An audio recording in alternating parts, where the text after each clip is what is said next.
सृष्टि बचपन से ही दिखने में सुंदर नहीं थी, लेकिन अमीर बाप की बेटी सृष्टि पर उसकी माँ जान छिड़कती।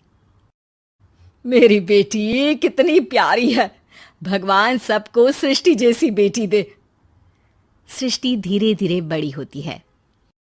एक दिन सृष्टि की सहेली कहती है, तू दिखने में कितनी अजीब सी है, लेकिन मैं जानती हूँ हम सब में सबसे अच्छी शादी तो तेरी ही होगी। तेरे पापा अमीर जो हैं। और बता नहीं सकते यार, दहेज तो हर कोई देता है, ये क्या ज्यादा ले जाएगी अपने पति के लिए? अरे बड़े शहर में कोठी है इसके पापा की। अरे पापा की है ना, कौन सी इसकी है? इसकी होती तब तो कोई भी लड़का इससे शादी कर लेता। अरे पापा की मतलब पापा की है तो मेरी ही है ना? किसने कहा? अब तेरी तो तब होगी ना जब तेरा भाई ना हो। वैसे भी शादी के बाद सारी प्रॉपर्टी भाई के नाम होती है। सृष्टि समझ जाती है कि उसे किसी भी हालत में माँ बाप की सारी प्रॉपर्टी को अपने नाम करना है, लेकिन कैसे? एक दिन सृष्टि का भाई शीनू कहता है, बहन क्या कर रही है? तुझसे एक बात करनी है। अरे हाँ हाँ करना, मैं तो तेरी बहन हूँ। बहन मेरी लाइफ में ना एक लड़की है, बहुत अच्छी है। मैं सोच रहा हूँ माँ और पापा से बात करूँ शादी के लिए। सृष्टि को समझ में आ जाता है कि भाई की शादी होते ही भाभी उसे एक दिन भी घर में बर्दाश्त नहीं करेगी। क्या बात है भाई, बताना कौन है वो? यार वो बहुत अच्छी लड़की है, पढ़ी लिखी है, मेरे साथ जॉब भी करती है। बस एक प्रॉब्लम है। प्रॉब्लम? क्या प्रॉब्लम है भाई? यार वो शादीशुदा है, लेकिन उसके पति ने उसे सिर्फ इसलिए छोड़ दिया क्योंकि उसके माँ बाप दहेज नहीं दे पाए। सृष्टि ये सुनकर न जाने क्यों खुश हो जाती है। अरे भाई तो क्या हुआ, लड़की तुझे तो पसंद है ना? शीनू को लगता है कि बहन उसे समझ रही है। वो इस बात से अनजान होता है कि उसकी बहन की मंशा पूरा घर हड़पने की है। सृष्टि अपनी माँ से कहती है, मम्मी मुझे तो बहुत चिंता है, पता है शीनू क्या कर रहा है? अरे क्या कर रहा है, वो तो काम पर जाता है और वापस घर आता है। नहीं ना माँ, वो यही तो नहीं कर रहा, बाकी सब कर रहा है। आपको पता है उससे प्यार है, और वो भी एक शादीशुदा लड़की से। ये क्या हो गया? मैं सोसाइटी में क्या मुंह दिखाऊंगी? अरे तेरे पापा तो यही कहेंगे कि मैंने ही उसे बिगाड़ दिया है। माँ देखो, मेरी बात मानो, पापा पर भी विश्वास करने की जरूरत नहीं है। अब आप ही बताओ, पापा इतनी देर घर के बाहर रहते हैं क्यों? बोलो। अरे बेटा वो तो नौकरी करते हैं ना। तू बहुत भोली है माँ। पापा का ऑफिस तो 7 बजे खत्म हो जाता है, लेकिन देखो कितनी देर से आते हैं।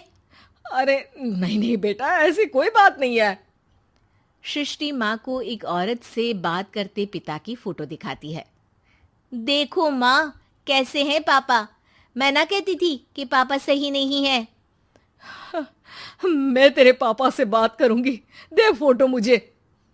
ओ माँ, वो तो डिलीट हो गई।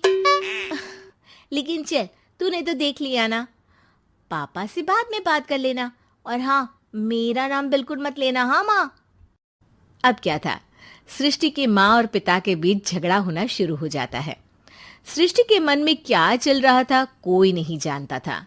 एक दिन, माँ सृष्टि के लिए एक लड़का देखा है, वो लोग शाम को उसे देखने आने वाले हैं।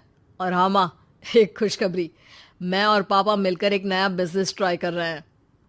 शाम को लड़का आता है, सांवले रंग का। सृष्टि को तो बिल्कुल भी पसंद नहीं आता।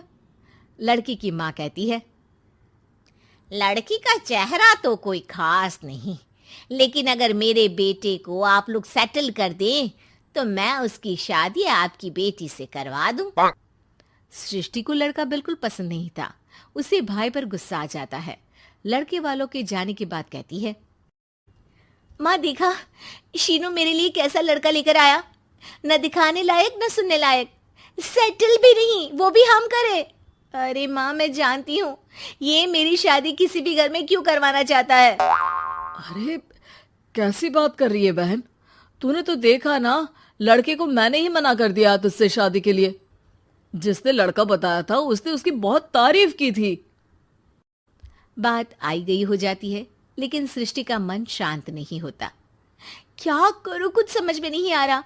मेरी शादी हो गई तो ये लोग पूरी प्रॉपर्टी शीनू के नाम कर देंगे, मेरे हाथ तो कुछ लगेगा ही नहीं। तभी सृष्टि को आइडिया आता है। वो किसी वकील को फोन करती है।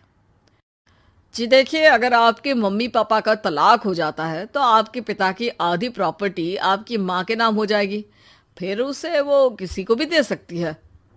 सृष्टि अब माँ को बेटे के खिलाफ भरती है। माँ, शीनू पर नजर रखा करो, वो जिस लड़की के प्यार में है ना वो शादीशुदा है। यहाँ आएगी, सारा पैसा रुपया जमीन जायदाद सब हड़प लेगी। पापा का भी हाल तुमसे छुपा नहीं है। ऐसा ना हो कि मैं और आप एक दिन सड़क पर भीख मांगे। हे भगवान, मैं तो जीते जी मर जाऊंगी अगर ऐसा हो गया तो। ऐसा हो गया नहीं माँ, ऐसा ही होगा। अभी समय है, आगे का सोच लो। मैं तो कहती हूँ पापा से आधी प्रॉपर्टी लेकर अलग हो जाओ। पापा की आधी प्रॉपर्टी भी हम लोगों को अगर मिल जाती है ना तो अगले 7 जन्म सफल समझो। बेचारी माँ बेटी के कहने पर पति से तलाक लेकर अलग हो जाती है। सृष्टि अब पैसों से गाड़ी और अपने दूसरे महंगे शौक पूरे करने लगी। उसके दोस्त भी उसके पैसे इस्तेमाल करते। सृष्टि, कल तुम कहाँ थी? मैं सारा दिन घर पर अकेली थी। तो मैं क्या करूं? मैंने ठेका तो नहीं लिया है ना तुम्हें संभालने का। माँ को सृष्टि से ये उम्मीद नहीं थी। वो बैठकर रोने लगती है। वहीं उसका पति यानी कि सृष्टि के पिता आ जाते हैं। मैं जानता था कि तुम्हारा यही हाल होगा, तो आपने मुझे रोका क्यों नहीं? मैं रोकता तो तुम रुकती क्या? सृष्टि के कहने पर तुमने मुझ पर अपने बेटे पर शक किया, लेकिन तुम ये भूल गई कि कैसे हम दोनों ने मिलकर जीवन में इतना सब खड़ा किया। माँ पति के गले लग जाती है। मुझे माफ कर दीजिए, मैंने आपकी कमाई का एक बड़ा हिस्सा गवा दिया। कोई बात नहीं, तुम साथ हो तो मैं ऐसी 7 प्रॉपर्टी खड़ी कर दूंगा। तभी वहां सृष्टि आ जाती है रोते हुए। माँ, मयंक ने मुझे छोड़ दिया। वो बोल रहा था जब तक मेरे पास पैसे थे तब तक ही वो मेरे साथ था। पापा, माँ, मुझे माफ कर दीजिए।